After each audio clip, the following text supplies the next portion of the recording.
नमस्कार प्रिय दर्शकों। यह कहानी हमें यह सिखाती है कि सच्चाई और न्याय की हमेशा जीत होती है। मुसीबत चाहे जैसी भी हो, इंसाफ और नेक कार्य का फल हमेशा सकारात्मक ही होता है। इस कहानी में एक राजा और रानी ने दिखाया कि धैर्य, समझदारी और सही मार्गदर्शन से किसी भी कठिनाई का समाधान निकल सकता है।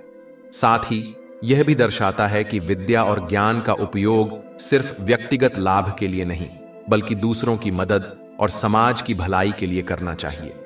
अंत में ईमानदारी, निष्ठा और अच्छाई की राह हमेशा हमें सही दिशा में ले जाती है और दुष्टों और छल करने वालों का पर्दाफाश होता है। प्रिय दर्शकों, आपका हमारे चैनल पर एक बार फिर से हार्दिक स्वागत है। आज हम आपके लिए लेकर आए हैं एक नई और बेहद प्रेरणादायक कहानी। यह कहानी न केवल आपको प्रेरणा देगी, बल्कि आपके जीवन को नई दिशा भी प्रदान करेगी। अगर आप हमारे चैनल पर पहली बार आए हैं तो कृपया हमारे चैनल को सब्सक्राइब करें, बेल आइकन को ऑन करें और हमें अपने विचार कमेंट्स में जरूर बताएं। इससे आप हमारी हर नई वीडियो का नोटिफिकेशन सबसे पहले प्राप्त कर सकेंगे। तो चलिए आज की कहानी की ओर बढ़ते हैं। आज की कहानी है तोता और मैना की कहानी। प्राचीन समय की बात है। एक घने जंगल में सर्दियों की ठंडी रात थी। कड़ाके की ठंड ने सभी को ठिठुरा दिया था। ऐसे में एक पेड़ की शाखा पर तोता और मैना बैठे हुए थे। मैना ठंड से कांपते हुए तोते से कहती है, पिया जी, यह रात बहुत लंबी और कठिन लग रही है। कुछ ऐसा कीजिए कि यह ठंडी रात आसानी से कट जाए। क्यों ना आप कोई कहानी सुनाएं? कहानी सुनने से मन भी लगेगा और समय भी बीत जाएगा। तोता मुस्कुराते हुए अपनी पत्नी की बात मानता है और कहता है, ठीक है, सुनो। आज मैं तुम्हें एक ऐसी कहानी सुनाने जा रहा हूं जो न केवल प्रेरणादायक है, बल्कि तुम्हें जीवन का एक बड़ा पाठ भी सिखाएगी। ध्यान से सुनना। तोता कहानी शुरू करता है और कहता है, यह बहुत समय पहले की बात है। एक राज्य था, उज्जैन। वहां पर चंद्र प्रताप नाम के राजा का शासन था। राजा चंद्र प्रताप स्वभाव से बहुत दयालु और न्यायप्रिय थे।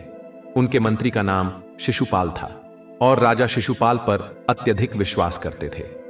राजा चंद्र प्रताप जहां भी जाते, मंत्री शिशुपाल को साथ लेकर जाते। मंत्री अक्सर राजा के साथ ही रहते और दोनों ही वीर एवं साहसी माने जाते थे। राजा चंद्र प्रताप की एक आदत थी कि वह रोज अलग अलग भेष धारण करके अपने राज्य में घूमते। ऐसा करके वह यह पता लगाने की कोशिश करते थे कि उनकी प्रजा सुखी है या नहीं। वह लोगों से मिलकर उनके दुख दर्द जानने का प्रयास करते। यदि किसी को कोई कष्ट होता तो अगले ही दिन वह उसके समाधान का प्रयास करते। यही कारण था कि उनकी प्रजा उनसे बहुत प्रेम करती थी। राजा चंद्र प्रताप की यश और कीर्ति दूर दूर तक फैली हुई थी। उनके राज्य में हर ओर सुख शांति का माहौल था। चोरी चकारी और डाकू लुटेरों का प्रजा को कोई भय नहीं था। लोग चैन की नींद सोते थे। एक दिन राजा और मंत्री दोनों अपने अपने घोड़ों पर सवार होकर नगर की ओर तेजी से जा रहे थे। वे दोनों शाम होने से पहले उज्जैन पहुंचना चाहते थे, ताकि अंधेरा होने से पहले अपनी राजधानी में लौट सकें।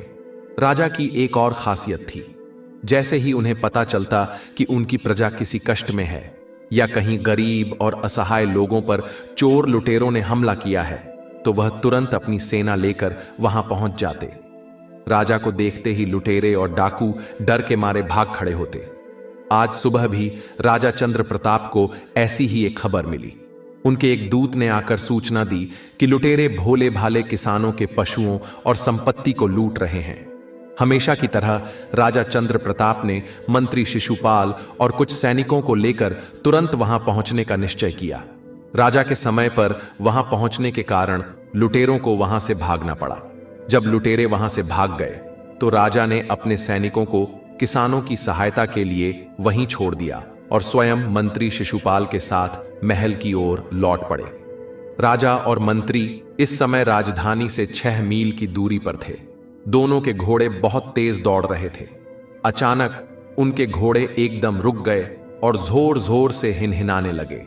घोड़ों ने अपने पैर आगे कर लिए और जमीन पर जोर जोर से मारने लगे। राजा और मंत्री को यह समझ नहीं आया कि यह सब क्यों हो रहा है। उसी समय उन्होंने देखा कि मार्ग में एक बड़ा सा नाग पड़ा हुआ है। नाग के शरीर में कोई हलचल नहीं थी। उसके पास ही एक दिव्य नागमणि पड़ी थी जो शायद नाग के मुख से निकलकर गिरी थी।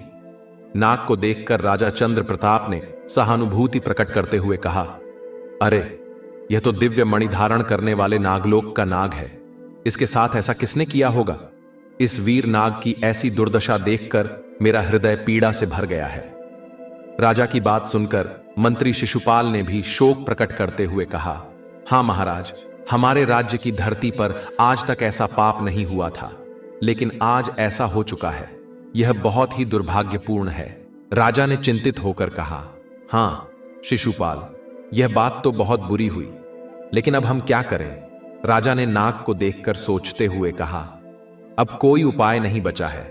हमें इस नाग को जीवन दान देकर फिर से जीवित करना चाहिए। मंत्री शिशुपाल ने राजा की ओर देखकर कहा, महाराज, मैं समझता हूं कि आपके मन में क्या विचार चल रहा है। हमें इस नाग की सहायता करनी ही होगी। मंत्री शिशुपाल ने कहा, महाराज, आपको तो संजीवनी विद्या आती है। उस विद्या से इसे फिर से जीवित किया जा सकता है। आप इसे एक अवसर के रूप में भी देख सकते हैं। इससे आपको अपनी विद्या को आजमाने का मौका मिलेगा। इस अवसर पर आपको उस विद्या का चमत्कार देखने का मौका खोना नहीं चाहिए। मंत्री की बात सुनकर राजा चंद्र प्रताप सिंह और गंभीर हो गए और कुछ सोचने लगे। थोड़ी देर सोचने के बाद राजा बोले, शिशुपाल, यह विषधारी नाग है। इसे लोग मारने में ही पुण्य समझते हैं। फिर क्या ऐसे प्राणी को संजीवनी विद्या से जीवित करना ठीक रहेगा? मंत्री शिशुपाल ने कहा, महाराज, भगवान शंकर ने भी एक राक्षस को जीवित करने के लिए संजीवनी मंत्र का प्रयोग किया था। देवपुत्र को पुनर्जन्म देने से उन्हें काफी दुख भोगना पड़ा था। इसलिए महाराज, जिसे हम दुनिया में अच्छा समझते हैं, आमतौर पर वही विश्वासघाती और बुरे होते हैं। यदि कोई बुरा भी हो और उसे जीवन दान दिया जाए, तो भी जीवन दान देने से बड़ा कोई पुण्य नहीं होता। यह बड़ों बड़ों का अनुभव है। ऐसा कई बड़े बूढ़े आज तक कहते हुए आए हैं। मेरी समझ में तो यही आ रहा है। अगर इस समय आप संजीवनी विद्या का प्रयोग करके इस मरे हुए नाग को जीवन दान देंगे तो इसमें कोई बुरी बात नहीं है। जरा सोचिए महाराज, यदि आप अपने मंत्र के प्रभाव से इसे जीवित कर पाए तो आपकी खुद की आत्मा कितनी खुश होगी। आप एक बार अपनी इस विद्या को आजमा कर तो देखिए।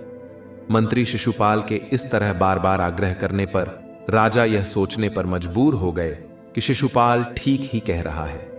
वे कुछ देर में मन ही मन सोचते रहे और फिर उन्होंने मंत्री की बात मान ली। राजा अपने घोड़े से नीचे उतरे और उस मरे हुए नाग के पास जा पहुंचे। राजा के साथ साथ मंत्री भी अपने घोड़े से नीचे उतर आए और जाकर उनके पास खड़ा हो गया।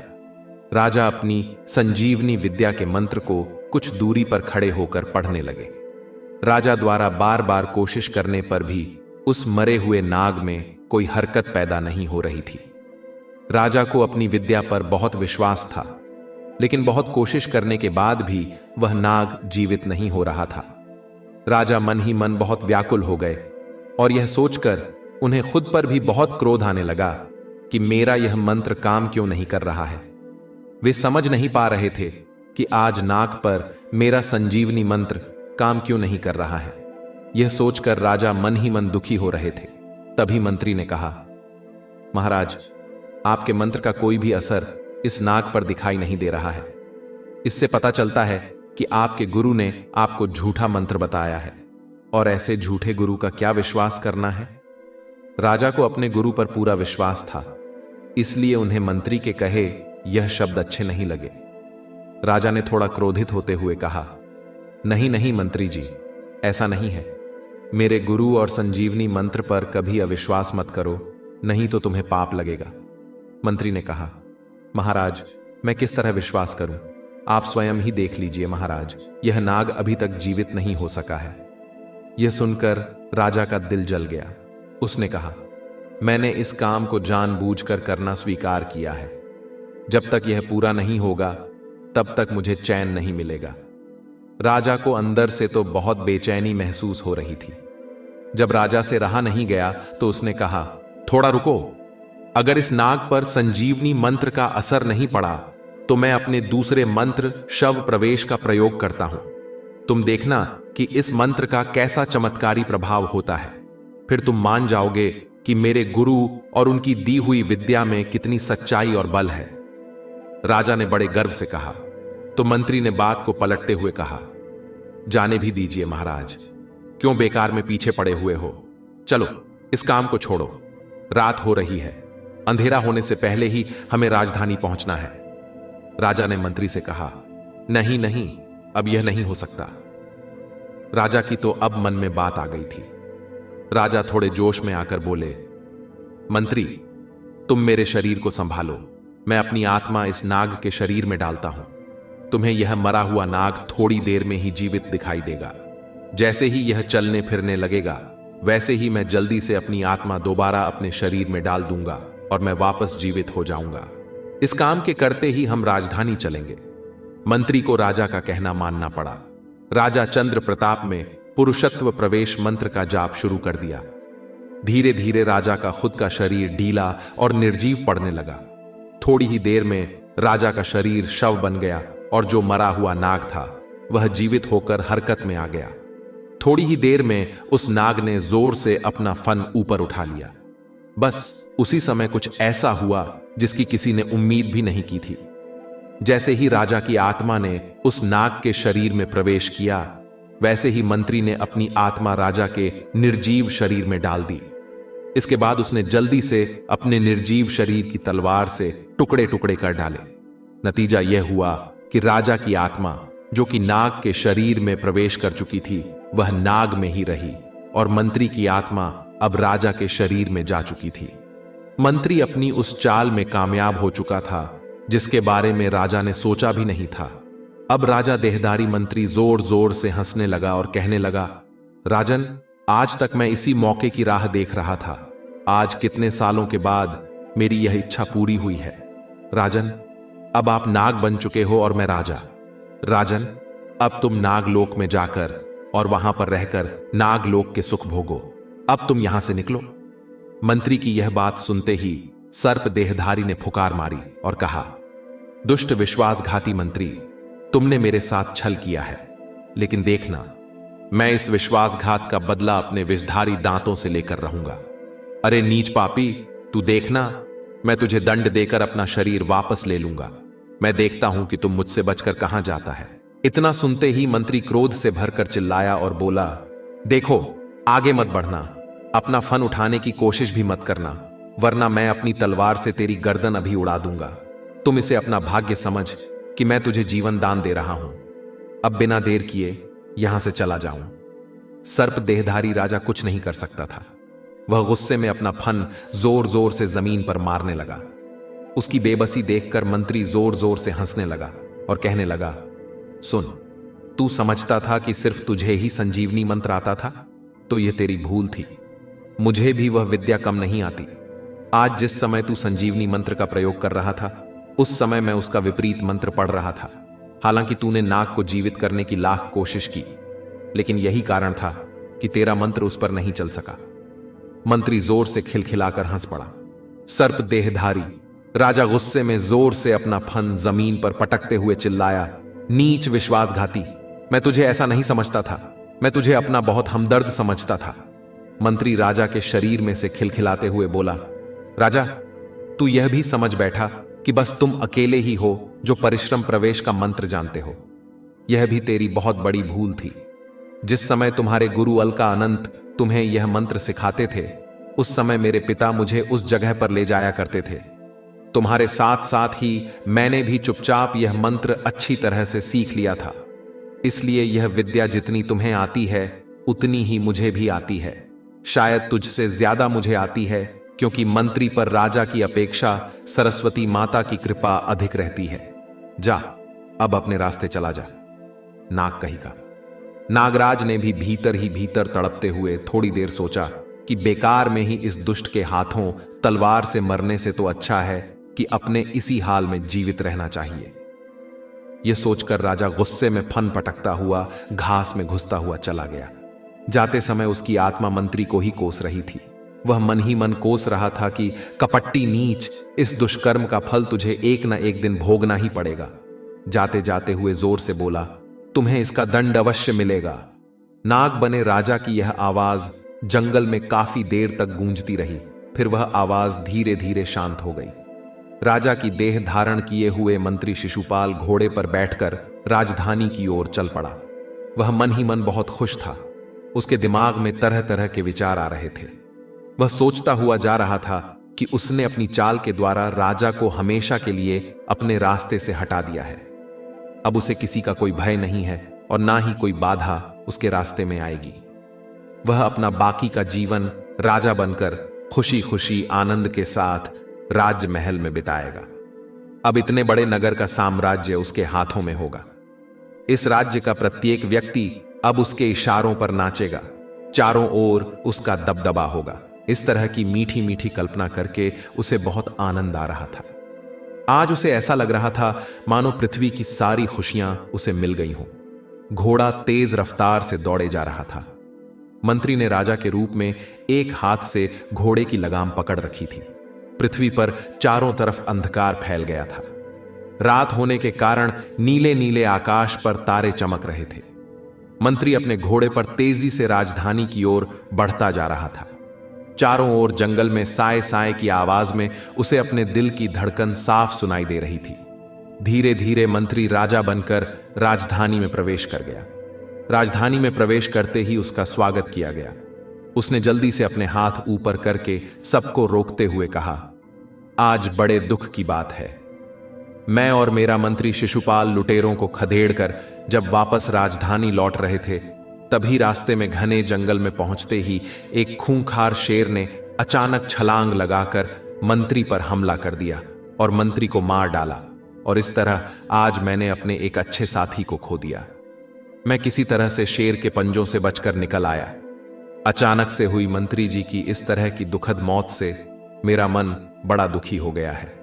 आज से 10 दिन तक पूरे राज्य में शोक मनाया जाएगा।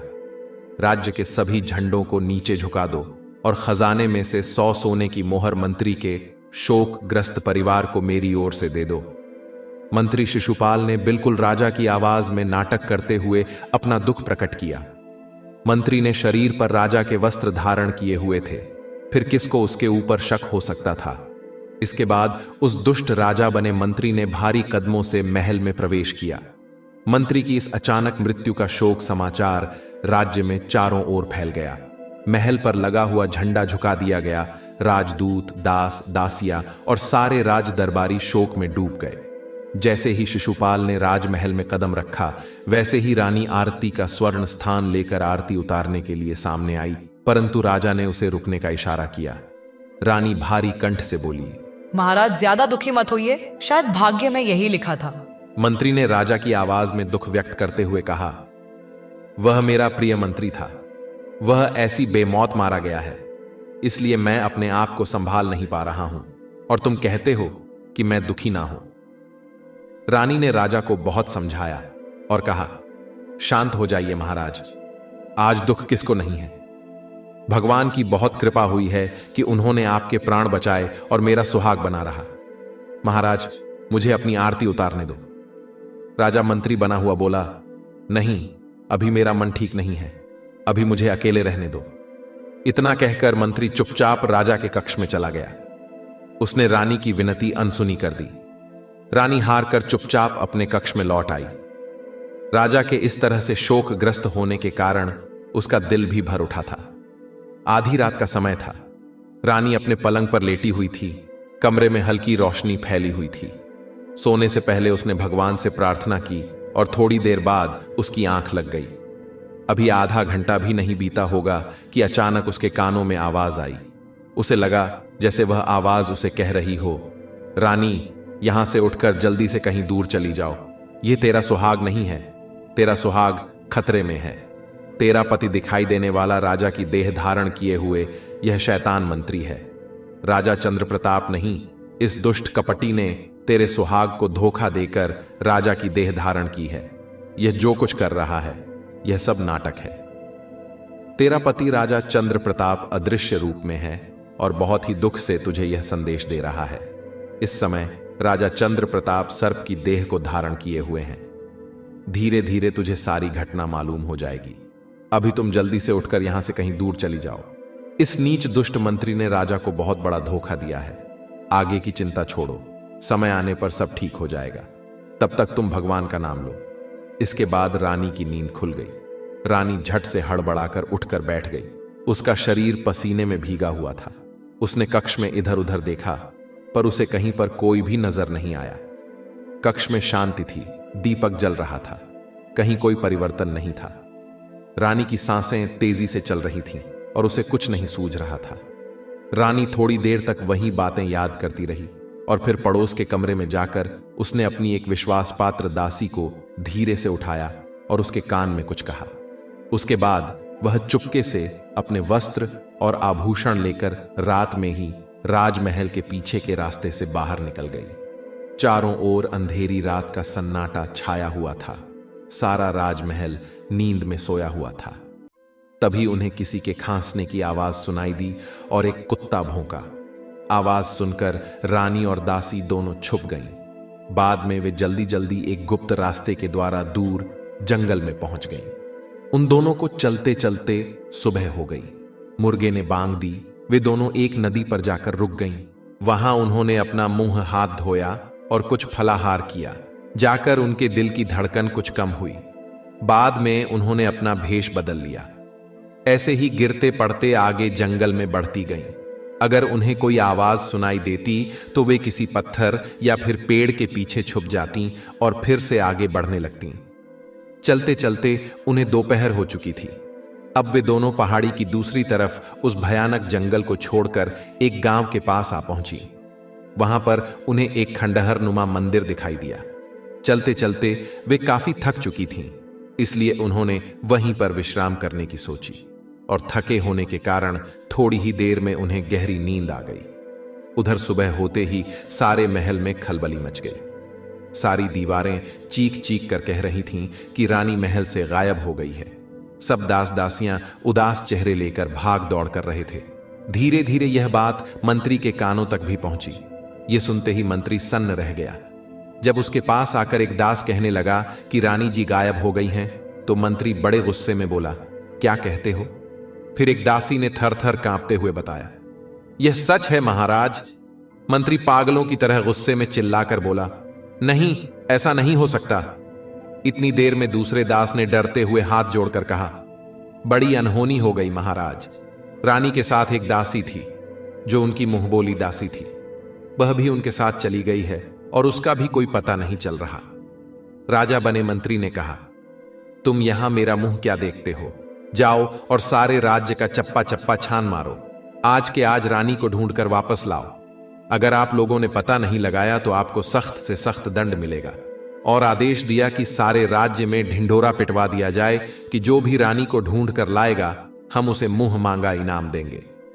मंत्री ने जोर से अपनी आवाज को बुलंद किया और महारानी को ढूंढने के लिए चारों ओर जाल बिछा दिया गया। सारे मंदिर, बगीचे, तालाब और कुएं छान डाले गए, लेकिन रानी और उसकी दासी का कहीं कोई पता नहीं चला।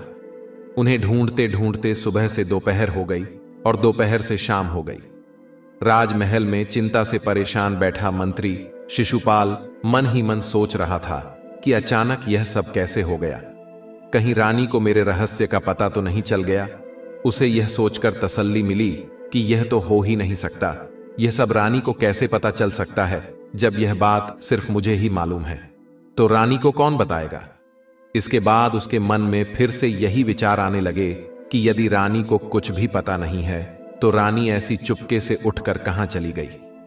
इस तरह के कितने ही डरावने विचारों ने उसे जकड़ लिया था। उसकी बुद्धि काम नहीं कर रही थी। वह सोच रहा था कि यह सब एक ही रात में कैसे हो गया। उसे तो ऐसा लगा था मानो उसकी सोची हुई सारी योजना सफल हो गई थी, लेकिन यहां तो एक ही रात में उसकी सारी सोची हुई योजना विफल होती नजर आ रही थी। रानी की तलाश कई दिनों तक चलती रही, परंतु उसका कहीं पता नहीं चला। मंत्री शिशुपाल की चिंता वैसी की वैसी ही बनी रही। दिन बीतने के साथ साथ उसकी चिंता भी बढ़ती जा रही थी। दूसरी तरफ जंगल में जब रानी और दासी सो रही थीं, तभी आसपास हलचल होने के कारण उनकी नींद खुल गई। उन्होंने देखा कि वे दोनों ही नरभक्षी आदमियों के घेरे में गिरी हुई हैं। उन्हें देखकर वे असमंजस में पड़ गईं। पहले तो उन्होंने उनके चेहरे देखे और फिर दोनों एक के बाद एक चीख मारकर बेहोश हो गईं। नरभक्षी उनके चारों ओर घेरा बनाकर खूब नाच गा रहे थे। उन्हें इस बात की खुशी थी कि उन्हें इंसानों का ताजा ताजा मांस खाने को मिलेगा, इसलिए उनकी खुशी का कोई ठिकाना नहीं था। वे चाहती थे कि पहले उन्हें तंदुरुस्त और तगड़ा किया जाए और फिर उनका मांस खाया जाए। उनकी सरदार ने तुरंत 2 आदमियों को आदेश दिया कि इन्हें अपने गुप्त स्थान पर लेकर चलो। सारे सेवक तालियां बजाने लगे और झूम झूम कर नाचने लगे। रानी और दासी दोनों ही मूर्छित थीं। उन्हें गुप्त जगह पर ले जाया गया। सभी आदमी अपनी अपनी जगह मस्त हो रहे थे। किसी को भी अपनी सुध नहीं थी। सभी ने मदिरा पी रखी थी। हर आदमी को ताजा मांस मिलने की खुशी थी। बहुत दिनों के बाद उन्हें ऐसा भोजन खाने को मिलना था। नरभक्षी का यह नियम था कि पहले अपनी पकड़ में आए हुए शिकार को खूब खिला पिलाकर तगड़ा किया जाए और फिर उसके बाद उसे देवी के सामने बलि पर चढ़ा दिया जाए। बलि के बाद देवी के सामने थोड़ा सा प्रसाद चढ़ाकर जो शेष बचा हुआ शरीर होता है उसे गिरोह के सभी आदमियों में बांट दिया जाता है। इस उद्देश्य की प्राप्ति के लिए सरदार ही सब कुछ किया करता था। बलि होने वाले नर अथवा मादा को अच्छे से अच्छा खाना खिलाया जाता था। उसकी खूब सेवा की जाती और उसे खूब कड़ी निगरानी में रखा जाता था। अब तक उन दोनों को भी होश आ चुका था। अपने आसपास का माहौल देखकर रानी बहुत परेशान और दुखी थी। जब से रानी को यह पता चला था कि यह लोग उन दोनों की देवी के सामने बलि चढ़ाएंगे, तब से रानी को रह रहकर यही विचार आ रहा था कि अब सारे जीवन की लीला समाप्त होने जा रही है। रानी को यह भी नहीं पता था कि मैं कहां हूं और उनके राजा कहां हैं। वे तो यह सोच रही थीं कि राजमहल से निकलकर मैंने अपने सुहाग की रक्षा करनी चाहिए, परंतु यहां आकर मैं भी इन नरभक्षियों के बीच में गिर गई हूं। लगता है मेरा भाग्य भी मेरे साथ नहीं है। हे भगवान, पता नहीं मेरे पति मुझे कब मिलेंगे, पता नहीं वे किस हाल में होंगे और क्या कर रहे होंगे।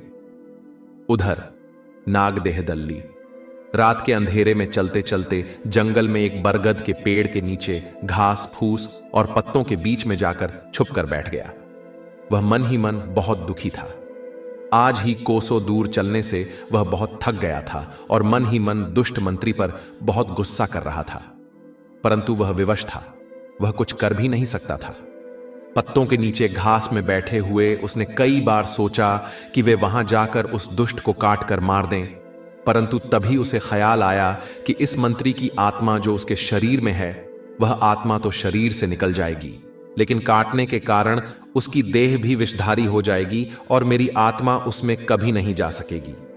परिणाम यह होगा कि ना तो वह सर्प की देह में रह सकेगा और ना ही उस नीच के खून में उसे बिना शरीर के ही इधर उधर भटकना पड़ेगा। उसने मंत्री को डसने का विचार इसलिए भी छोड़ दिया क्योंकि उसे यह भी विचार आया कि रात में चुपचाप किसी को डसना नागलोक के किसी भी नाग को शोभा नहीं देता। वह काफी देर तक इस बारे में सोचता रहा कि अब वह क्या करे।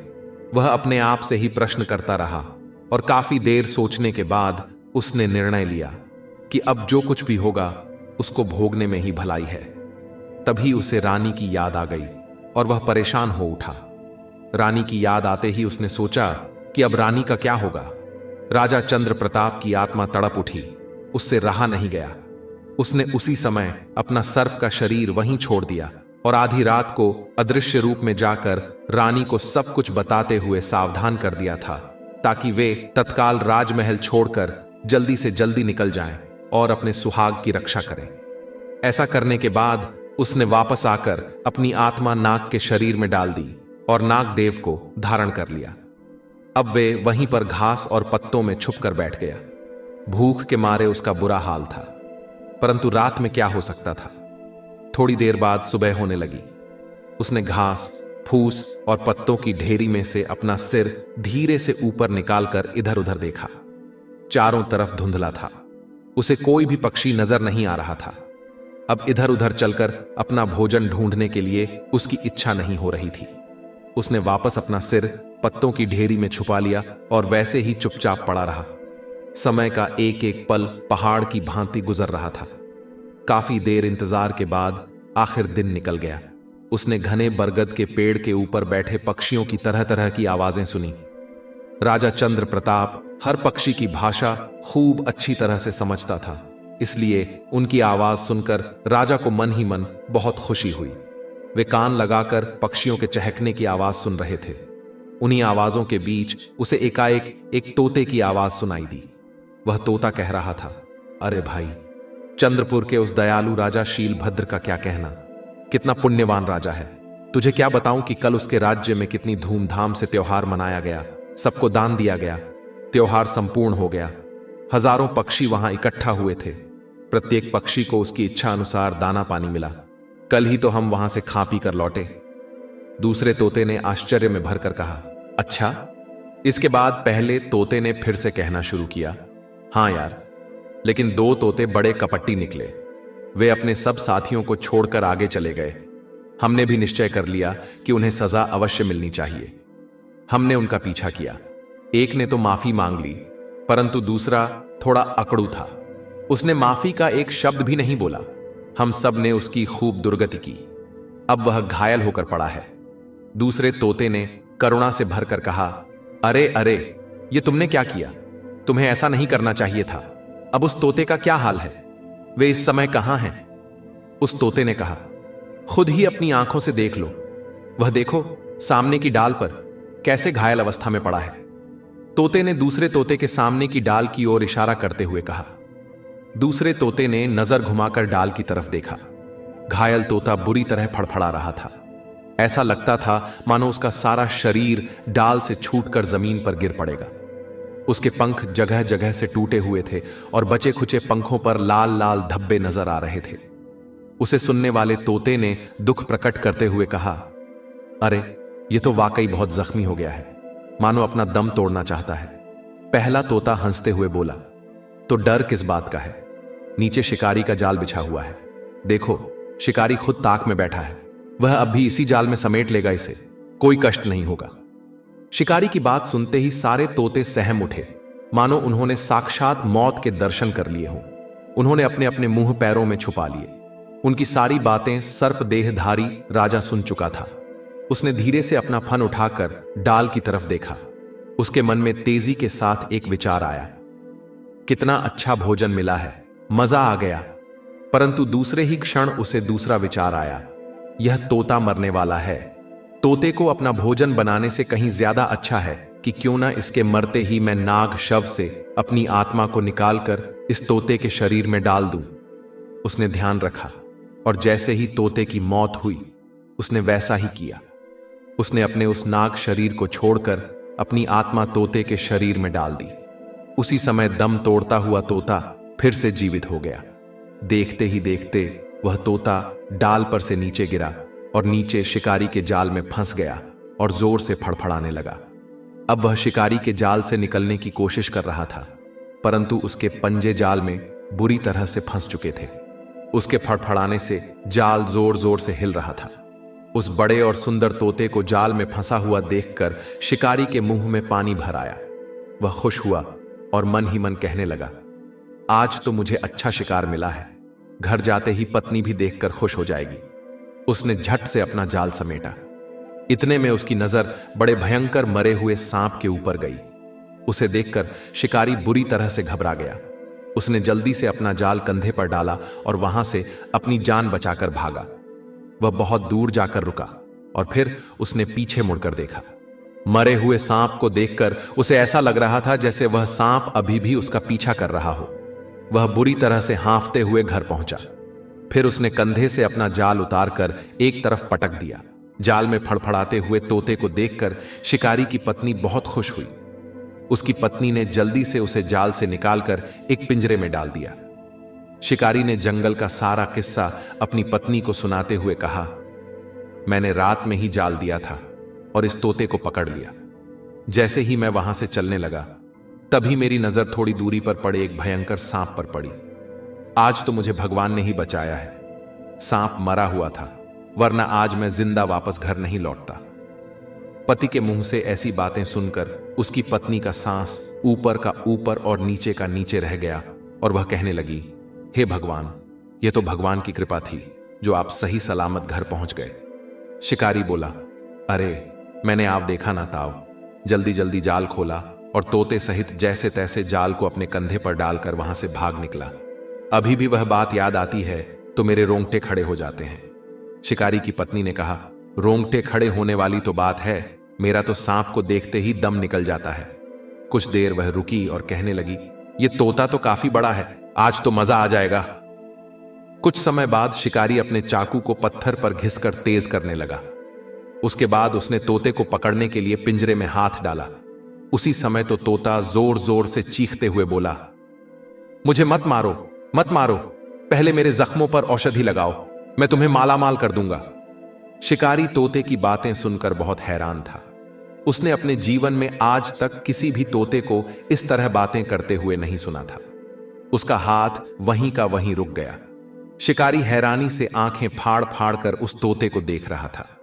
उसने झट से तोते के पिंजरे का दरवाजा बंद कर दिया और दौड़कर अपनी पत्नी के पास पहुंचा और तोते की कही हुई बात उसने अपनी पत्नी को सुनाई। शिकारी की बात सुनते ही उसकी पत्नी को बड़ा आश्चर्य हुआ। वह शिकारी से कहने लगी, यह आप क्या कहते हो? क्या सच में इस तोते ने ऐसा बोला है कि वह हमें माला माल कर देगा? शिकारी की पत्नी की आंखें खुशी से चमकने लगी। शिकारी ने हां भरी और कहा, हां, मैं बिल्कुल सच कह रहा हूं। यह सुनकर उसकी पत्नी खुशी से नाचने लगी। शिकारी बोला, ऐसा लगता है कि यह तोता कोई पूर्व जन्म का पहुंचा हुआ ज्ञानी या पंडित है। पता नहीं किसके श्राप से यह पक्षी रूप में अपनी जिंदगी गुजार रहा है। उसकी पत्नी कहने लगी, इसमें कोई ना कोई रहस्य तो है। कुछ सोचते हुए शिकारी ने अपना फैसला सुना दिया, हमें उस तोते को मारना नहीं चाहिए। उसकी पत्नी कहने लगी, ठीक है, तुम जाओ और उसकी मरहम पट्टी का इंतजाम करो, वह बहुत जख्मी है। इसके बाद वह शिकारी तोते के जख्मों के लिए लेप का सामान लाने के लिए बाहर चला गया। शिकारी ने उसके जख्मों पर लेप लगाना शुरू कर दिया और कुछ दिनों में ही वह तोता ठीक हो गया। जाल में फड़फड़ाते हुए तोते को देखकर शिकारी की पत्नी बहुत खुश हुई। उसने जल्दी से उसे जाल से निकालकर एक पिंजरे में डाल दिया। शिकारी ने जंगल का सारा किस्सा अपनी पत्नी को सुनाते हुए कहा, मैंने रात में ही जाल डाल दिया था और इस तोते को पकड़ लिया। जैसे ही मैं वहां से चलने लगा तभी मेरी नजर थोड़ी दूरी पर पड़े एक भयंकर सांप पर पड़ी। आज तो मुझे भगवान ने ही बचाया है। सांप मरा हुआ था, वरना आज मैं जिंदा वापस घर नहीं लौटता। पति के मुंह से ऐसी बातें सुनकर उसकी पत्नी का सांस ऊपर का ऊपर और नीचे का नीचे रह गया। वह कहने लगी, हे भगवान, यह तो भगवान की कृपा थी जो आप सही सलामत घर पहुंच गए। शिकारी बोला, अरे मैंने आप देखा ना ताव, जल्दी जल्दी जाल खोला और तोते सहित जैसे तैसे जाल को अपने कंधे पर डालकर वहां से भाग निकला। अभी भी वह बात याद आती है तो मेरे रोंगटे खड़े हो जाते हैं। शिकारी की पत्नी ने कहा, रोंगटे खड़े होने वाली तो बात है, मेरा तो सांप को देखते ही दम निकल जाता। कुछ देर वह रुकी और कहने लगी, यह तोता तो काफी बड़ा है, आज तो मजा आ जाएगा। थोड़े समय बाद शिकारी अपने चाकू को पत्थर पर घिसकर तेज करने लगा। उसके बाद उसने तोते को पकड़ने के लिए पिंजरे में हाथ डाला। उसी समय तोता जोर जोर से चीखते हुए बोला, मुझे मत मारो, मत मारो, पहले मेरे जख्मों पर औषधि लगाओ, मैं तुम्हें माला माल कर दूंगा। शिकारी तोते की बातें सुनकर बहुत हैरान था। उसने अपने जीवन में आज तक किसी भी तोते को इस तरह बातें करते हुए नहीं सुना था। उसका हाथ वहीं का वहीं रुक गया। शिकारी हैरानी से आंखें फाड़ फाड़ कर उस तोते को देख रहा था। उसने झट से तोते के पिंजरे का दरवाजा बंद कर दिया और दौड़कर अपनी पत्नी के पास पहुंचा। उसने तोते की कही हुई बात अपनी पत्नी को सुनाई। शिकारी की बात सुनते ही उसकी पत्नी को बड़ा आश्चर्य हुआ। वह शिकारी से कहने लगी, यह आप क्या कहते हो? क्या सच में इस तोते ने ऐसा बोला है कि वह हमें माला माल कर देगा? शिकारी की पत्नी की आंखें खुशी से चमकने लगीं। शिकारी ने हां भरी और कहा, हां, मैं बिल्कुल सच कह रहा हूं। यह सुनकर उसकी पत्नी खुशी से नाचने लगी। शिकारी बोला, ऐसा लगता है कि यह तोता कोई पूर्व जन्म का पहुंचा हुआ ज्ञानी या पंडित है। पता नहीं किसके श्राप से यह पक्षी रूप में अपनी जिंदगी गुजार रहा है। उसकी पत्नी कहने लगी, इसमें कोई ना कोई रहस्य तो है। कुछ सोचते हुए शिकारी ने अपना फैसला सुना दिया कि हमें उस तोते को मारना नहीं चाहिए। उसकी पत्नी कहने लगी, ठीक है, तुम जाओ और उसकी मरहम पट्टी का इंतजाम करो, वह बहुत जख्मी है। इसके बाद वह शिकारी तोते के जख्मों के लिए लेप का सामान लाने के लिए बाहर चला गया। शिकारी ने उसके जख्मों पर लेप लगाना शुरू कर दिया और कुछ दिनों में ही वह तोता ठीक हो गया। शिकारी की पत्नी उसे बड़े प्यार से रखती, रोज समय पर दाना पानी देती और प्यार से बातें करती।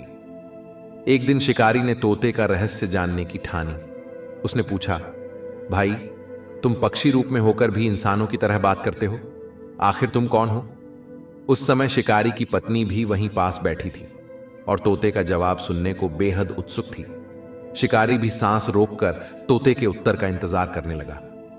तोते ने एक लंबी और ठंडी सांस ली और बोला, मेरी कहानी बहुत दुख भरी है, सुनकर तुम क्या करोगे? तुमने मेरे घावों को भरा है, तुम्हारा यह एहसान मैं कभी नहीं भूलूंगा। इतना कहकर तोता चुप हो गया। शिकारी ने कहा, भाई, कुछ तो बताओ, आखिर तुम कौन हो? हम तुम्हारी मदद करना चाहते हैं, जो भी संभव होगा हम करेंगे। तोता कहने लगा, नहीं भाई, मेरे दुख मुझे ही झेलने हैं। जब तक भाग्य में दुख लिखा है कोई मेरी सहायता नहीं कर सकता, लेकिन मुझे विश्वास है एक दिन मेरे इन दुखों का अंत जरूर होगा। शिकारी ने अधीर होकर पूछा, यह कौन से दुख हैं?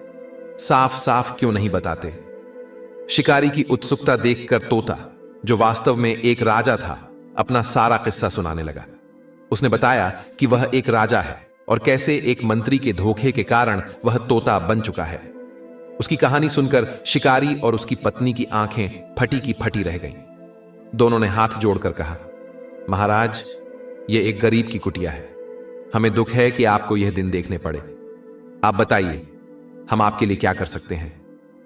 तोते की आंखों में खुशी के आंसू भर आए। वह बोला, मुझे यहां कोई दुख नहीं है, मैं खुश हूं, लेकिन यदि तुम मुझे इसी पिंजरे में डालकर चंद्रपुर के महाराज के पास ले चलो तो विश्वास करो कि मैं राजा बनते ही तुम्हें जहांगीर बख्श दूंगा और अपने राज्य में आराम से रखूंगा। शिकारी ने कहा, ठीक है महाराज, मैं आपकी इच्छा जरूर पूरी करूंगा। कल सुबह होते ही हम चंद्रपुर की ओर चल पड़ेंगे। तोते ने खुश होकर कहा, यही ठीक रहेगा। अगले दिन चलते चलते शिकारी शाम तक चंद्रपुर पहुंच गया। उसके हाथ में तोते का पिंजरा लटक रहा था।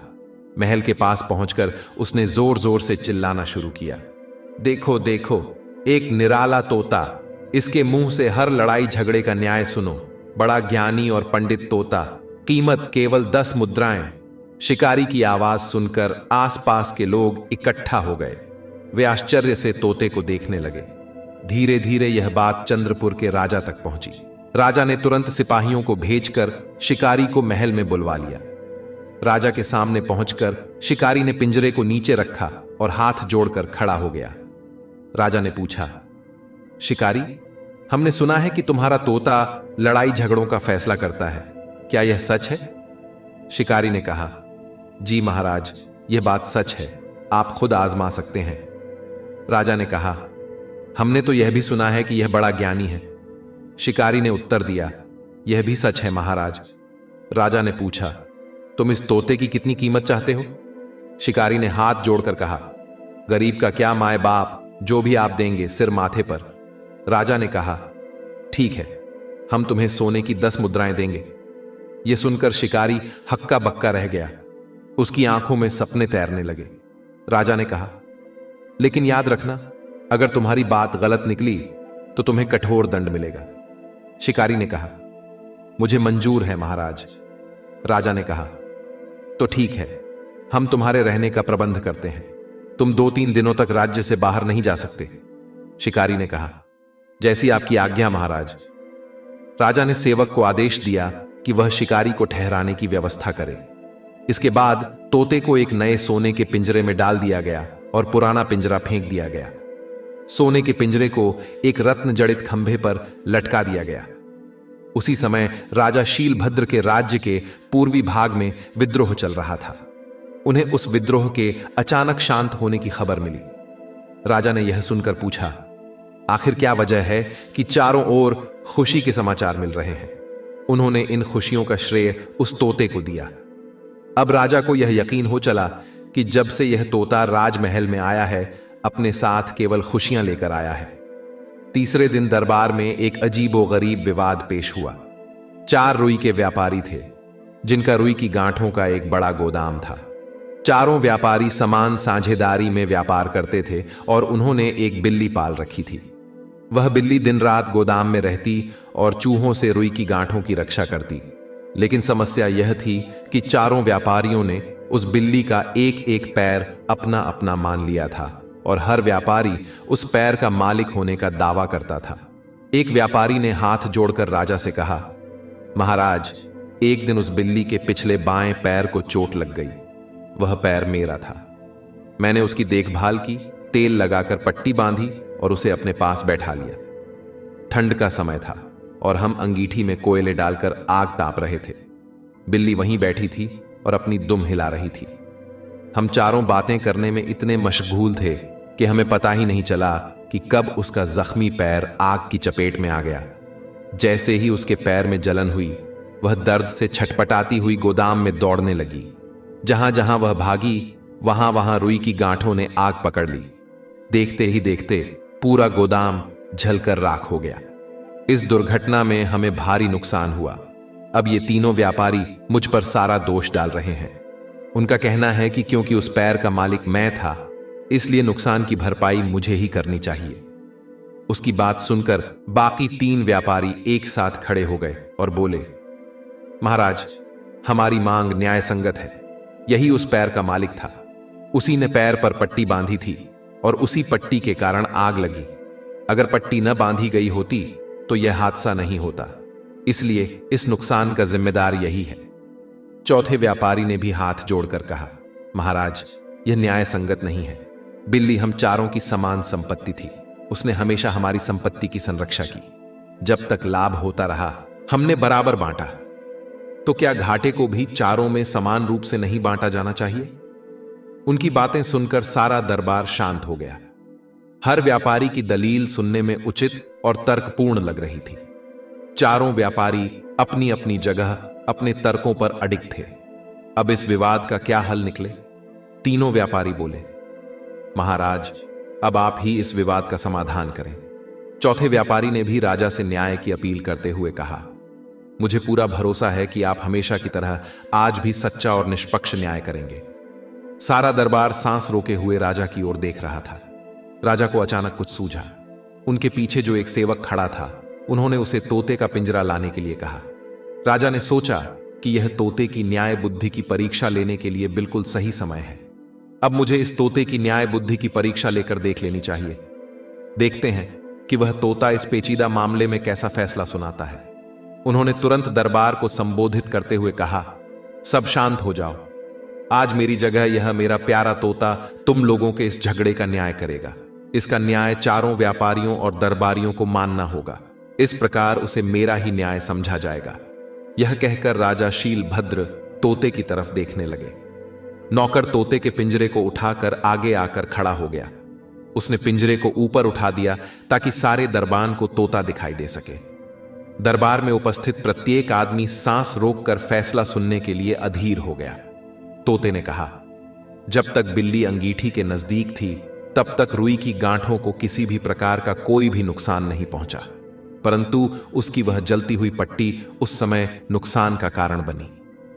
यह कहकर तोता बोलते बोलते कुछ रुका और फिर बोला, अब सोचना यह है कि बिल्ली को रुई की गांठों की तरफ कौन लेकर गया।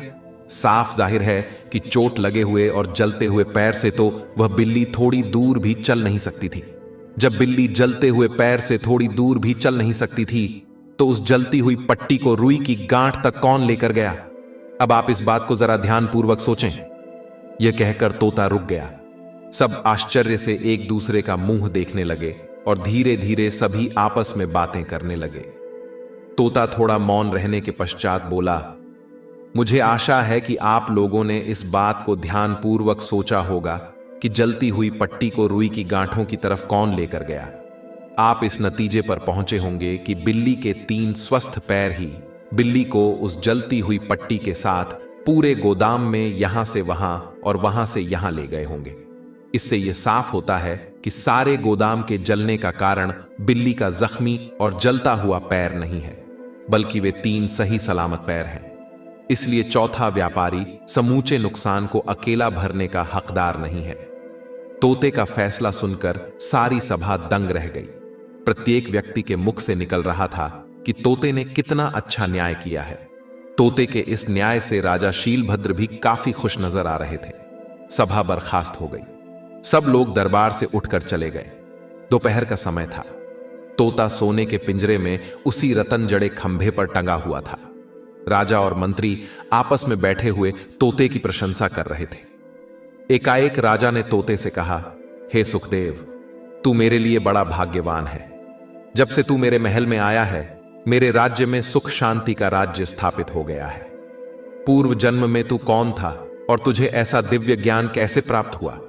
मैं यह जानने के लिए बहुत उत्सुक हो रहा हूं। तुम मुझे सब कुछ बताओ। तोते की आंखों से 2 बूंद आंसू के गिर गए। उसने राजा को अपनी सारी हकीकत सुनाई।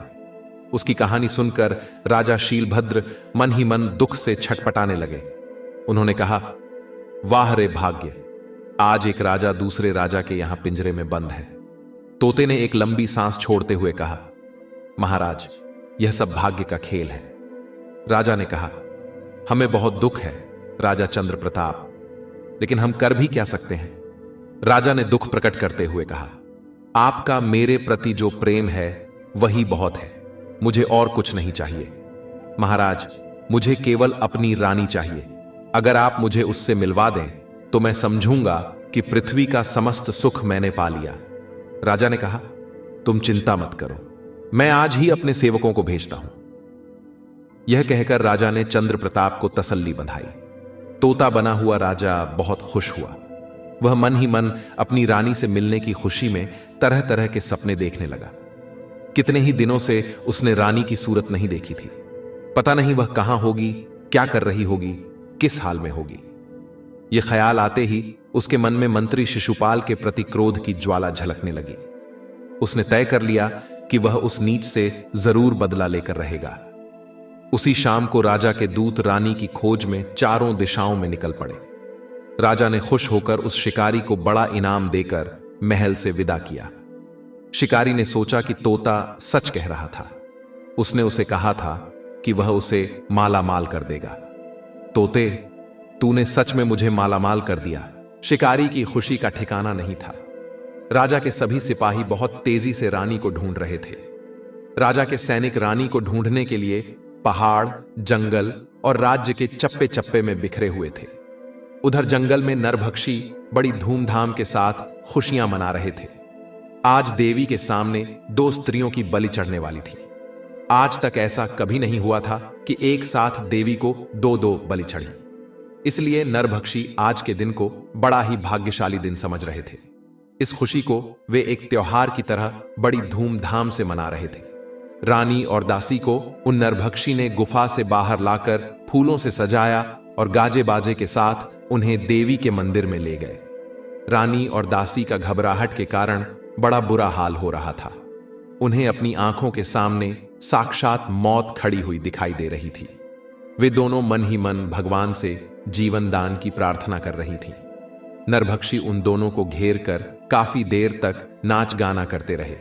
जब वे खूब नाच गाकर थक गए, तब उन्होंने रानी और दासी को एक ऊंची टोकरी पर बिठा दिया ताकि देवी का वह प्रसाद सबको अच्छी तरह से दिखाई दे सके। उन दोनों को वहां बिठाकर वे उनके शरीर को भेदने की तैयारी कर रहे थे। उनकी ऐसी परंपरा थी कि पहले वे तीरों से बलि को घायल कर देवी को बलि चढ़ा देते थे।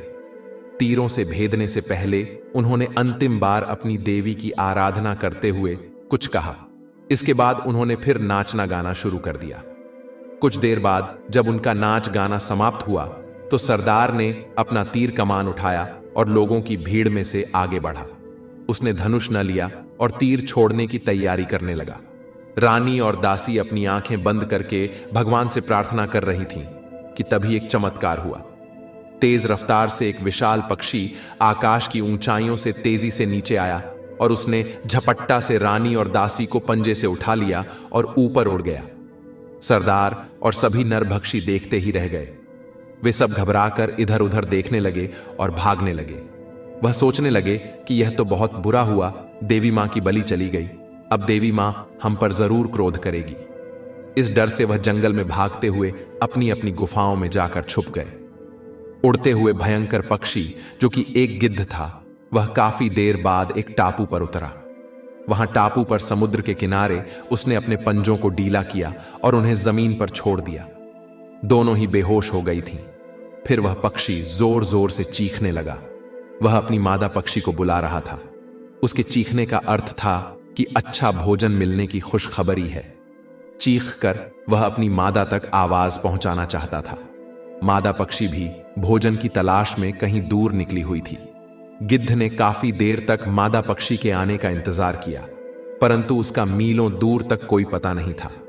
नर पक्षी को चिंता हुई और वह मन ही मन सोचने लगा कि कहीं मेरी मादा किसी आफत में तो नहीं फंस गई।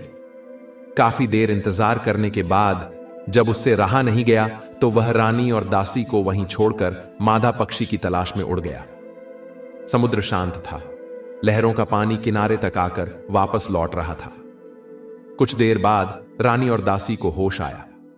पूरी तरह से होश में आने के बाद वे अपने आप को एक सुनसान स्थान पर पाकर बहुत घबरा गईं। उन्होंने घबराकर इधर उधर अपने चारों तरफ देखा, लेकिन उन्हें वहां पर नाचते गाते नरभक्षी नजर नहीं आए।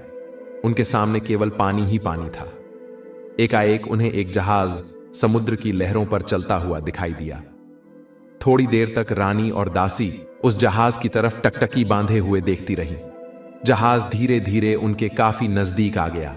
मदद के लिए उन दोनों ने अपनी साढ़े पल्लू को हवा में लहराया और हाथ ऊंचा करके अपने पल्लू को फड़फड़ा रही, ताकि जहाज पर बैठे आदमी उन्हें देख ले और उनकी मदद के लिए वहां चले आए। थोड़ी देर बाद जहाज के कप्तान की नजर उनके ऊपर चली गई। उन्होंने जहाज पर बंधी एक छोटी सी नाव को पानी में खुलवाया और उन दोनों को लाने के लिए आदमियों को भेज दिया। नाव आते ही रानी और दासी उसमें बैठ गईं। नाव में बैठकर वह जहाज तक जा पहुंचे। जहाज के कप्तान के पूछने पर उन्होंने अपनी सारी घटनाएं उसे कह सुनाई। जहाज का कप्तान बहुत दयालु आदमी था। उसने उन्हें धीरज बंधाया और खाने के लिए खाना दिया। बहुत ज्यादा थके होने के कारण खाना खाने के बाद रानी और दासी आराम से सो गईं। दोनों को इस बात की तसल्ली थी कि उनकी जान नरभक्षी से बच गई है। जहाज में सामान लदा हुआ था और वह जहाज चंद्रपुर राजधानी की ओर जा रहा था। रानी और दासी जब सकून से उठीं तो मन ही मन सोचने लगी कि पता नहीं अब हम कहां जाकर पहुंचेंगे और आगे उनका क्या हाल होगा। रानी सोच रही थी कि भाग्य ने उन्हें कहां से कहां फेंक दिया। कितनी बार वह मौत के चंगुल से बची हैं। पता नहीं आगे उनकी तकदीर में और क्या क्या लिखा हुआ है। रानी सोचने लगी, पता नहीं राजा पर क्या क्या बीत रही होगी। वे कहां होंगे और किस हालत में होंगे। राजा की याद आते ही रानी की आंखों से आंसू बहने लगे। दासी ने उनके आंसू पोंछे और बोली, महारानी, आपने अब तक हिम्मत नहीं हारी, तो अब और थोड़ी हिम्मत रखिए। इस समय हिम्मत की बहुत जरूरत है। मेरा मन कहता है कि भगवान की हम पर कृपा है, तभी तो हम कितने संकटों से बच गए और आगे भी भगवान अपनी कृपा बनाए रखें। रानी ने दासी से कहा, वह तो ठीक है, परंतु दुख की भी तो कोई सीमा होती है। पता नहीं मैंने ऐसे कौन से पाप किए थे जो मुझे यह दिन देखने पड़े। यह कहकर रानी रोने लगी।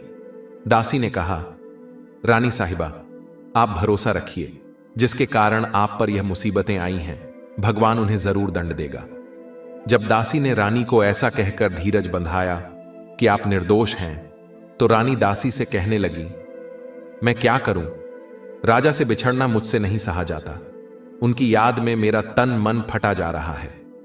दासी ने कहा, महारानी, मुझे विश्वास है कि जिस तरह भगवान ने हमारी रक्षा की है, उसी तरह भगवान राजा की भी रक्षा कर रहे होंगे।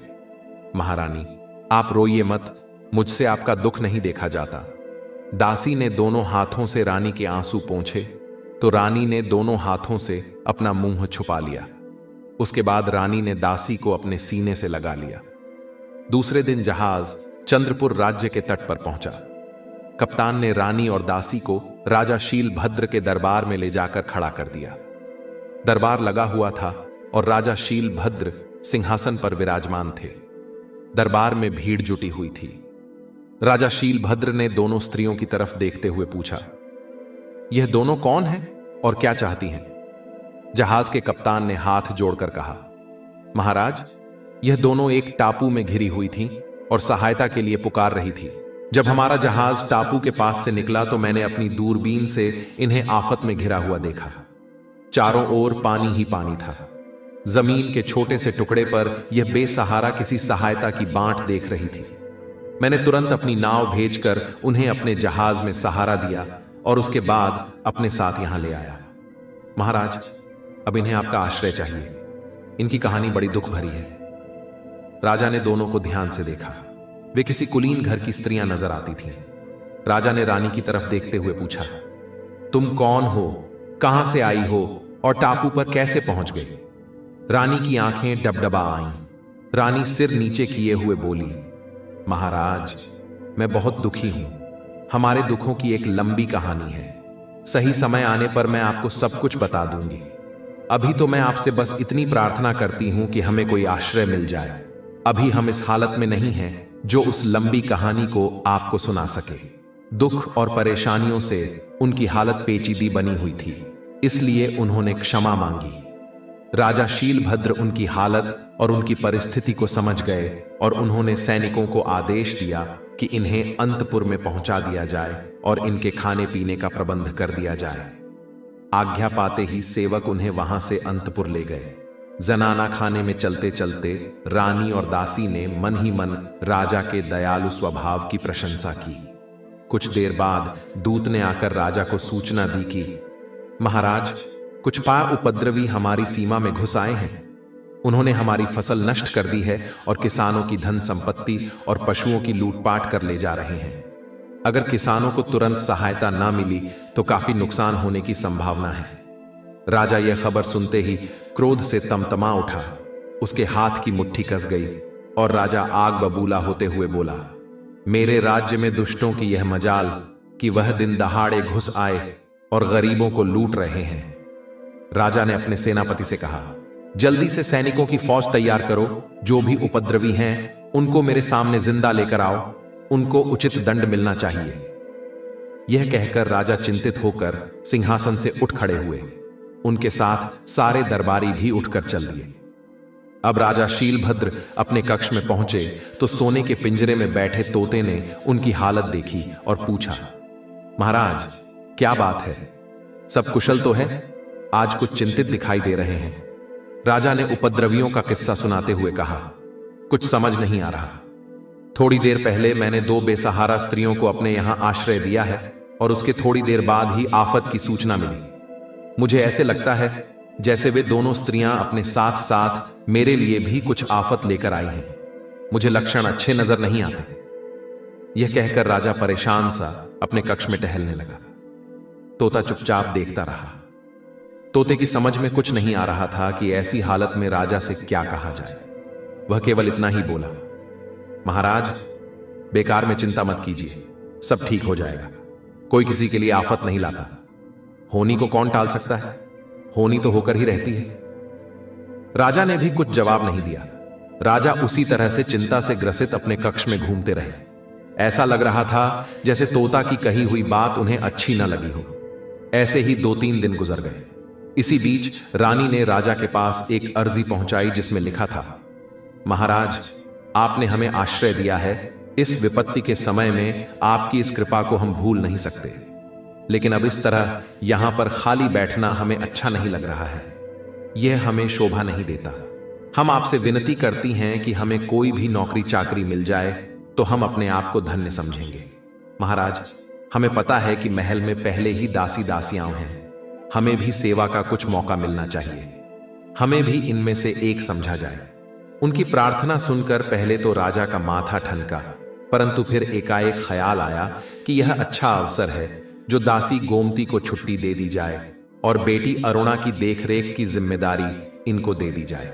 दासी गोमती चोर स्वभाव की स्त्री थी। आंख बचाते ही वे चीजों पर हाथ साफ करने से नहीं चूकती थी। राजकन्या अरुणा भी उसकी चोरियों से तंग आ चुकी थी। राजा को आज यह अच्छा मौका मिल गया था। उन्होंने तुरंत ही रानी को राजकुमारी की दासी नियुक्त कर दिया और पुरानी दासी गोमती को काम से हटा दिया। काम से हटाया जाना दासी गोमती को अच्छा नहीं लगा। वे मन ही मन सोचने लगी कि अगर यह दासी नहीं आती तो उसे यह दिन देखना नहीं पड़ता। वे मन ही मन रानी, जो दासी बनी थी, से बदला लेने के लिए उपाय सोचने लगी। एक दिन रानी सदा की उदास और चिंतित बैठी थी। उसे इस तरह चिंतित बैठे देखकर राजकुमारी बोली, क्या बात है दासी, तुम हमेशा चिंता में डूबी रहती हो ना, हंसती हो ना, बोलती हो। चलो आओ हम थोड़ा बाग में घूम कर आए, काफी दिनों से मैं कहीं नहीं निकली हूं। रानी ना चाहते हुए भी राजकुमारी के साथ चल दी। इस दौरान गोमती ने उन्हें देख लिया। वे तो पहले से ही ऐसे अवसर की ताक में थी। वे तुरंत राजमहल के अंदर की ओर चल पड़ी।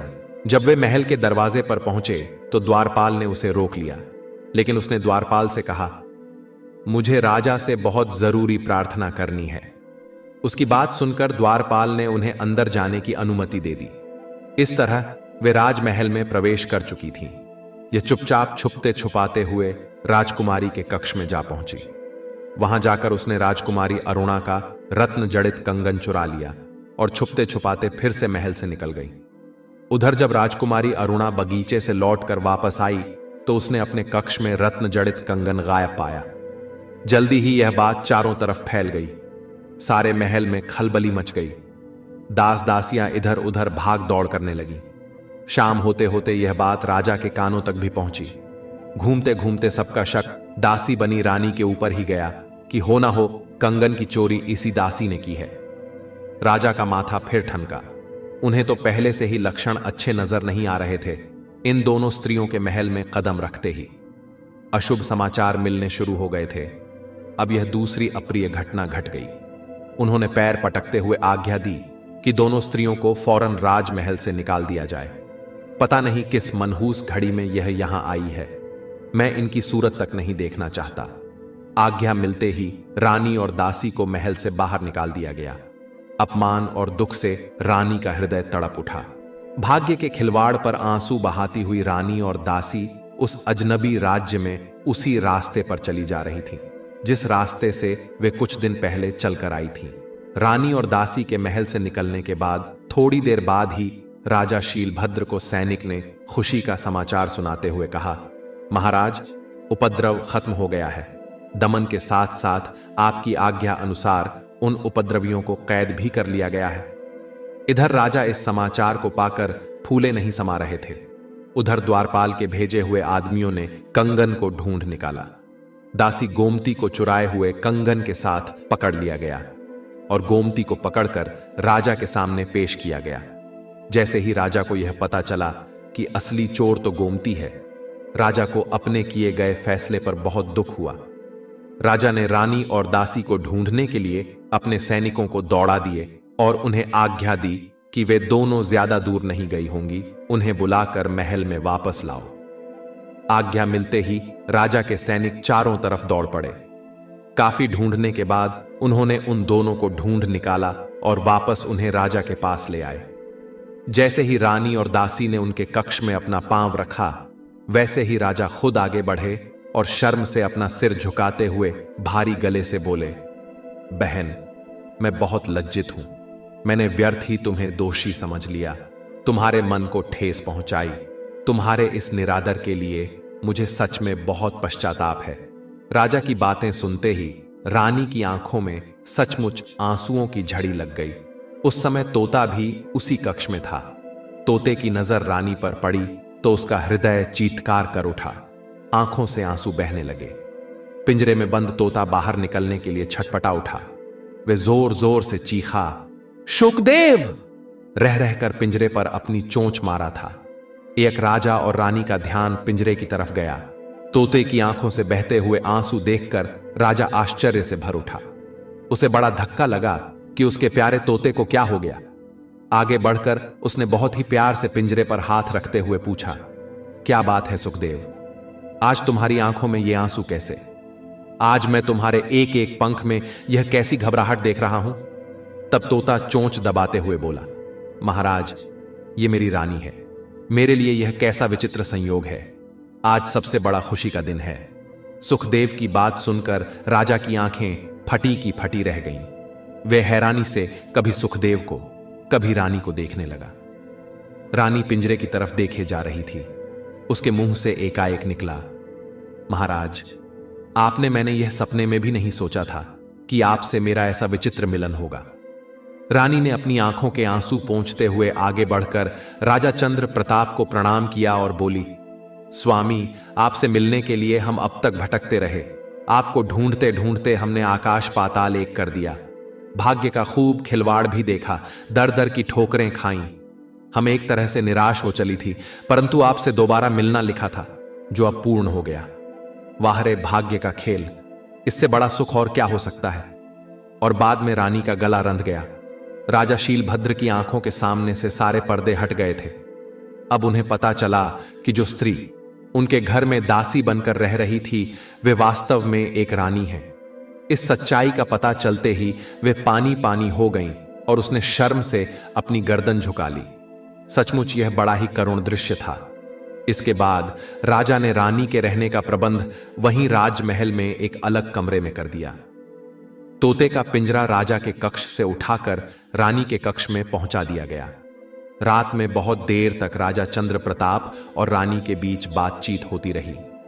दोनों अब तक कहां कहां रहे, उन पर क्या क्या गुजरी, उन्होंने उन सभी बातों का जिक्र किया। अब वे दोनों आगे का उपाय सोचने बैठ गए, परंतु उन्हें कोई भी रास्ता नजर नहीं आ रहा था कि वे आगे क्या करें क्या ना करें।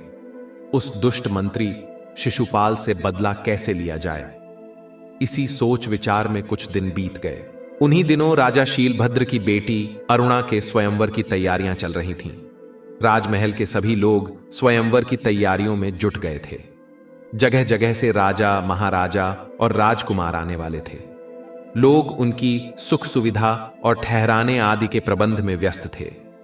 मंडप को खूब सजाया गया था। मेहन की सजावट देखते ही बनती थी। दास दासियों को पल भर की भी फुर्सत नहीं मिल पा रही थी। रानी जानती थी कि दूर दूर से राजा और राजकुमार स्वयंवर में भाग लेने के लिए आएंगे। एक रोज रानी ने तोते से यही बात चलाते हुए कहा, मेरे ख्याल से वे दुष्ट मंत्री भी स्वयंवर में जरूर आएगा। तोते ने उत्तर दिया, रानी, हो सकता है वे आएं, पर यह जरूरी भी नहीं है। हो सकता है वो ना आए। रानी कुछ देर सोचती रही और फिर बोली, उसका यहां आना जरूरी है।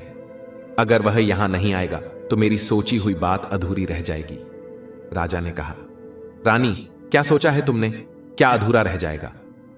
तोता बने हुए राजा अधीर होकर कहने लगे, मुझे बताओ रानी। रानी कहने लगी कि मैंने सोचा है कि राजकुमारी एक ही शर्त रखे कि वे उसी के गले में वरमाला डालेगी जिससे संजीवनी मंत्र की विद्या आती है। अगर राजा शीलभद्र की ओर से यह ढिंढोरा पिटवा दिया जाए तो मेरा मन चाहता है कि मंत्री शिशुपाल इस स्वयंवर में जरूर आएगा और भाग लेगा, क्योंकि उसे यह विद्या आती है। अब यह काम तुम्हारा है कि तुम राजा शीलभद्र को किसी तरह से सहमत कर लो ताकि वे मेरी योजना पूरी हो सके। तोता बने हुए राजा ने रानी की बात को पूरी तरह नहीं समझा, फिर भी उसे आश्वासन देते हुए कहा, अच्छी बात है, मैं अपनी तरफ से पूरी कोशिश करूंगा। मैं कोशिश करूंगा कि राजा वैसे ही करे जैसे तुम चाहती हो। रानी खुश होते हुए बोली, ठीक है, आगे का काम मैं संभाल लूंगी। दूसरे दिन तोता बने राजा ने राजा शीलभद्र को उस शर्त के लिए राजी कर लिया। चारों ओर ढिंढोरा पिटवा दिया गया कि राजकुमारी उसी के गले में वरमाला डालेगी जिसे संजीवनी विद्या के मंत्र आते हैं। आखिर स्वयंवर का दिन भी आ गया। मंडप में कितने ही राजा, महाराजा और राजकुमार अपने अपने आसन पर बैठे हुए थे। अभी राजकुमारी वहां आई नहीं थी। एक तरफ दर्शकों की अपार भीड़ थी। मंत्री ने खड़े होकर आमंत्रित राजा, महाराजा और राजकुमारों का आने के लिए धन्यवाद किया और स्वयंवर की शर्त को दोहराकर ऐलान कर दिया। अब राजकुमारी के आने की तैयारी हो रही थी। इतने में मंडप के बाहर एक शोरगुल सुनाई दिया। बाहर कहीं किसी के लड़ने और चीखने की आवाजें आ रही थीं। राजा शीलभद्र ने देखा कि एक शिकारी अपना कुत्ता और एक औरत एक मरी हुई मुर्गी लेकर आ रहे हैं। राजा शीलभद्र ने कड़क कर कहा, यह क्या तमाशा है? कौन हो तुम लोग और क्या चाहते हो? उस कड़क भरी आवाज से मंडप में सन्नाटा छा गया। उस औरत ने अपनी मरी हुई मुर्गी राजा के सामने रखते हुए हाथ जोड़कर कहा, गलती माफ हो सरकार, मैं आपके पास एक फरियाद लेकर आई हूं। राजा ने कहा, यह फरियाद का वक्त नहीं है। यहां राजकुमारी के स्वयंवर में विघ्न डालने की तुम्हारी हिम्मत कैसे हुई? राजा ने गरजते हुए कहा, क्या तुम जानती हो इसकी सजा क्या है? वे कहने लगी, महाराज, मेरी मुर्गी को इस शिकारी के कुत्ते ने मार डाला है। मैं आपके दरबार में फरियाद लेकर आई हूं। महाराज, मुझे इंसाफ दिलवाएं। राजा शीलभद्र ने अपने ऊपर किसी प्रकार से काबू करते हुए कहा, यह विवाह का शुभ अवसर है, जल्दी बोलो, तुम क्या चाहती हो? वे औरत बोली, महाराज, मुझे मेरी अपनी मुर्गी जिंदा वापस चाहिए। औरत ने गिड़गिड़ा हुए कहा, यह मेरे कलेजे का टुकड़ा है, यह मुर्गी मेरे पिता की दी हुई निशानी थी। राजा ने गुस्से में भरकर कहा, यह कैसी बात करती हो? भला मरी हुई मुर्गी वापस जिंदा कैसे हो सकती है? तब वे कहने लगीं, महाराज, मुझे तो बस अपनी मुर्गी चाहिए। मैं आपसे अपना आंचल फैलाकर यही भीख मांगती हूं। मुझे यकीन है कि मैं आपके द्वार से निराश नहीं लौटूंगी। राजा परेशान हो चुका था। उसे समझ नहीं आ रहा था कि वे इस औरत को कैसे समझाएं। सारी सभा सांस रोके हुए राजा का फैसला सुनने के लिए अधीर हो रही थी। इतने में राजा को ध्यान आया कि आज स्वयंवर में हमने जो शर्त रखी है, उसके अनुसार संजीवनी विद्या जानने वाला राजा, महाराजा या राजकुमार इस मुर्गी को जिंदा कर सकता है। यह ख्याल आते ही राजा के चेहरे पर खुशी नाचने लगी। इतने में ही राजकुमारी हाथ में वरमाला लिए हुए अपनी सहेलियों के साथ सभा मंडप में आ गई। अच्छा मौका देखकर राजा ने उठते हुए घोषणा की, जो भी इस मुर्गी को अपनी संजीवनी विद्या से जी करेगा, हमारी राजकन्या उसी के गले में अपनी वरमाला डालेगी। राजा की यह घोषणा सुनते ही चारों तरफ सन्नाटा छा गया। स्वयंवर में आए राजा, महाराजा और राजकुमार एक दूसरे का मुंह देखने लगे। थोड़ी देर बाद मंत्री शिशुपाल अपने आसन से उठा और मंडप के बीच में आ गया। उसने कहा, इस मुर्गी को मैं जिंदा करूंगा। इसके बाद उसने संजीवनी मंत्र पढ़ना शुरू किया। पिंजरे में बैठा तोता यह तमाशा देख रहा था। जैसे ही शिशुपाल ने अपने संजीवनी मंत्र को पढ़ना शुरू किया, वैसे ही तोते ने उसका उल्टा मंत्र पढ़ना शुरू कर दिया। तोते के उल्टा मंत्र पढ़ने के कारण लाख कोशिश करने पर भी मंत्री शिशुपाल का मंत्र नहीं चला। शिशुपाल को काटो तो खून नहीं, सारी सभा में उसका मजाक उड़ गया। हारकर शिशुपाल ने कहा, मैं इस मुर्गी को जरूर जीवित कर सकता हूं, लेकिन मेरी एक शर्त है। इजाजत हो तो मैं अपने मंत्र का जाप किसी कमरे में बैठकर अकेले में करना चाहूंगा। राजा शीलभद्र ने उसकी बात मान ली और इसके लिए तैयार हो गए। थोड़ी देर बाद शिशुपाल को एक कमरे में अकेला छोड़ दिया गया। उसने दरवाजा बंद कर लिया और पार्षद मंत्र का जाप करने लगा। थोड़ी देर में ही मरी हुई मुर्गी धीरे धीरे अपने पंख फड़फड़ाने लगी। सारी सभा में खुशी से तालियां बजने लगी। शिशुपाल की आत्मा मुर्गी में प्रवेश कर रही थी। कुछ देर बाद बंद कमरे में शिशुपाल का शव पड़ा था। जिस समय शिशुपाल की आत्मा मुर्गी में प्रवेश कर रही थी, उसी समय तोते ने भी वर्षा मंत्र पढ़ना शुरू कर दिया। तोते की आत्मा ने शिशुपाल के निर्जीव शरीर में प्रवेश करना शुरू कर दिया, जो कि वास्तव में राजा का अपना ही शरीर था। और देखते ही देखते सुखदेव की आत्मा शिशुपाल के शव में प्रवेश कर चुकी थी। अब खाली पिंजरे में सुखदेव का शव पड़ा था। मुर्गी मंडप में फिर से जीवित हो चुकी थी। थोड़ी देर बाद राजा चंद्रप्रताप बंद कमरे से बाहर निकले और मंडप में आकर मुर्गी से बोले, क्यों मंत्री जी, कैसी रही? यह कहकर उन्होंने एक हंसी लगाई। मुर्गी के रूप में मंत्री खिसियाता हुआ बोला, अच्छा तो यह तू था, और तू ही मेरे संजीवनी मंत्र को उल्टा कर रहा था, और तूने ही पर शुभ मंत्र का जाप करके मेरा यह हाल किया है। वे औरत जो यह कह रही थी कि यह मुर्गी मेरी है, और उसके साथ आया शिकारी अपने असली रूप में आ गई। वे दोनों रानी और उसकी दासी थीं। राजा शीलभद्र राजा चंद्र प्रताप को असली रूप में देखकर बहुत प्रसन्न हुए। उन्होंने मुर्गी के रूप में उस दुष्ट मंत्री को मौत की सजा दी। राजा चंद्र प्रताप और रानी का खूब आतिथ्य सत्कार किया गया। कुछ दिनों बाद राजा चंद्र प्रताप अपनी रानी और दासी सहित अपने उज्जैन को लौट आए। उज्जैन की जनता अपने राजा और रानी के आने के कारण बहुत ही खुश थी। उज्जैन में उन सबका भव्य स्वागत किया गया और इसके बाद सभी वहां खुशी खुशी रहने लगे। अपने राज्य में वापस आने पर राजा ने खुश होकर उस तोते को पकड़ने वाले शिकारी को जागीर बख्शी और उसे अपने राज्य में रहने की जगह दे दी। शिकारी की खुशी का ठिकाना नहीं था। उसने अपनी पत्नी को अपने पास बुलाया और सुख शांति से अपने परिवार के साथ उज्जैन में रहने लगा। तो प्रिय दर्शकों, हमें उम्मीद है आपको यह कहानी पसंद आई होगी। अगर हां, तो चैनल को सब्सक्राइब करें, अच्छे अच्छे कमेंट करें और बेल आइकन दबाना न भूलें ताकि हर आने वाले वीडियो का अपडेट सबसे पहले आपको मिले। आपकी राय और सुझाव हमें जरूर दें। धन्यवाद।